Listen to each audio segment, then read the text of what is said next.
हरे कृष्णा, प्रणाम। हरे कृष्ण। क्या नाम हुआ आपका? मेरा नाम अंकित कुमार, खूंटी से। तो आज हम अंकित जी के साथ मौजूद हैं और ये खूंटी से हैं। क्या करते हैं अंकित जी आप? मैं आईआईटी की तैयारी कर रहा हूँ। अच्छा, आईआईटी की तैयारी कर रहे हैं। तो अंकित जी आईआईटी की तैयारी कर रहे हैं तो आप समझ सकते हैं कि इन्हें कितनी मेहनत करनी पड़ती होगी। आप कुछ हमारे दर्शकों को बतलाएं कि आखिर आप आईआईटी की तैयारी करते हुए भगवत गीता की ओर क्यों मुड़ गए? तो आईआईटी की तैयारी करने के दौरान मुझे बहुत सारी जगहों पर दिक्कत होती थी।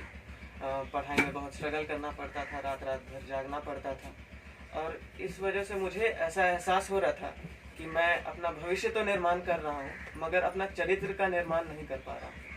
और एक ढंग से अगर कहा जाए तो भविष्य बनना ना बनना वो मतलब मेहनत पे डिपेंड करता है, लेकिन अगर चरित्र बन जाए तो आदमी का भविष्य भी उज्जवल हो जाता है। भले वो कम कमाए लेकिन एक इज्जतदार जिंदगी जी सकता है।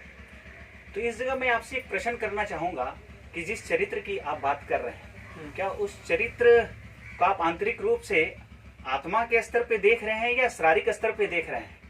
नहीं, मैं ये मतलब अपने आत्मा के स्तर पे देख रहा हूँ, क्योंकि आदमी की जो होती मतलब तो आपका कहने का मतलब ये है कि आप जिस क्षेत्र पे मेहनत कर रहे हैं कहीं ना कहीं वहाँ आत्मा का हनन हो रहा है।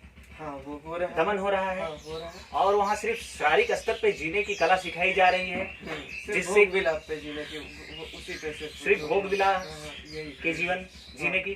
तो आप देख सकते हैं श्रीमान का कहना है कि मैं उस क्षेत्र में मेहनत कर रहा हूँ जहाँ सिर्फ और सिर्फ भोग विलास की जीवन व्यतीत करने के लिए हमें सिखलाया जा रहा है, नौकरी पाने के लिए सिखलाया जा रहा है।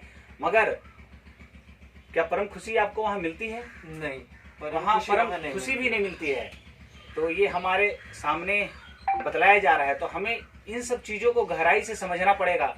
अगर हमें आत्मतुष्टि चाहिए तो हमें भगवान को संतुष्ट करना पड़ेगा।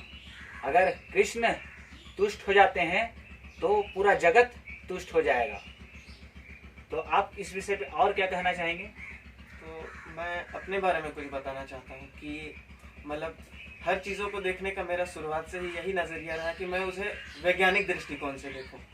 तो वो भगवत गीता में लोग कहते हैं कि सिर्फ धार्मिक बातें लिखी हुई हैं, लेकिन ऐसा नहीं है।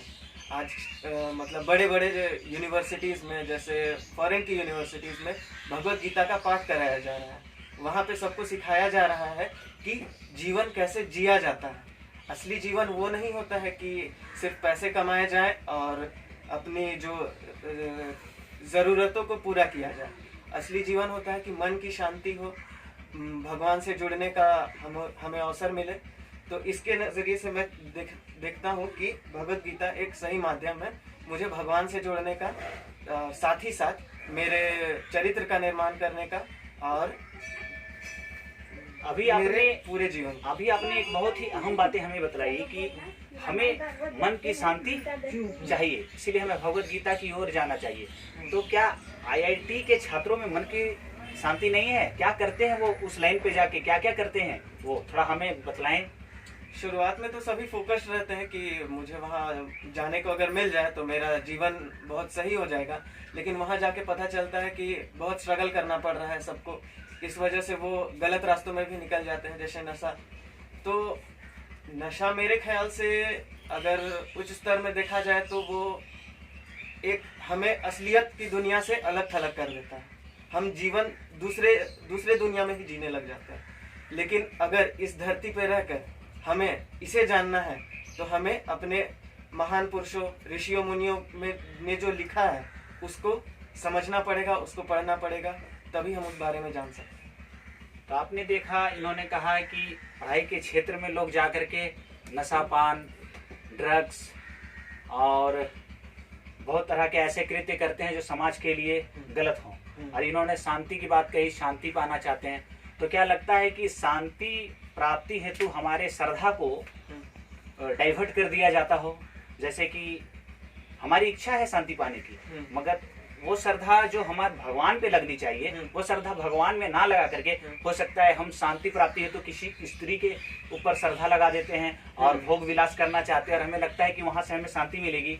ऐसा भी होता है छात्रों के साथ। हाँ, वो तो क्या वो कभी शांति प्राप्त कर पाते हैं ये सब करके? क्या वो स्मोकिंग करके या फिर लड़की के साथ किसी भी प्रकार का वो मिलना झूलना इस तरह से करके शांति प्राप्त कर पाते हैं? आपको लगता है वो शांति प्राप्त नहीं कर पाते? तीसरा पॉइंट मैं और एक आपसे पूछना चाहूंगा, जो उतनी गहराई की पढ़ाई आप लोग पढ़ते हैं, क्या उसमें भी शांति मिल पाती है या तनाव मिल पाता है? वो तो तनाव ही मिलता है। तो आप देख सकते हैं पढ़ाई में भी तनाव मिलता है। तो आज का जो एजुकेशन सिस्टम हो गया है वो पूरी तरह से, श्रील प्रभुपाद कहा करते थे कि एजुकेशन सिस्टम जो है वो एक स्लोटर हाउस हो गया है। वो शारीरिक स्तर पे चल रहा है, वो आत्मा का किसी प्रकार से कल्याण करने वाला नहीं है। तो एकमात्र आत्मा का कल्याण हमारे भगवत गीता ज्ञान से ही हो सकता है। और जिस शांति की इन्होंने बात कही तो वो श्रद्धा की बात भगवान 4थे अध्याय में बतलाते हैं, श्रद्धा वल्लभते ज्ञानम तत्पराशते इंद्रिया ज्ञानम लब्धवा पराम शांति अचिरेन अधिगच्छति। भगवान बतलाते हैं कि अगर श्रद्धा को अच्छी जगह हम लगाएं और इस परम रहस्य को समझने का प्रयत्न करें तो हमारे में ज्ञान आएंगे और ज्ञान के साथ साथ हमारी इंद्रियां क्या हो जाएगी, सही रास्ते पे जाने लगेगी। और जब सही रास्ते पे हमारी इंद्रियां ही चली जाएगी तो फिर हमें शांति खोजने की आवश्यकता नहीं होगी, शांति हमें खुद मिल जाएगी।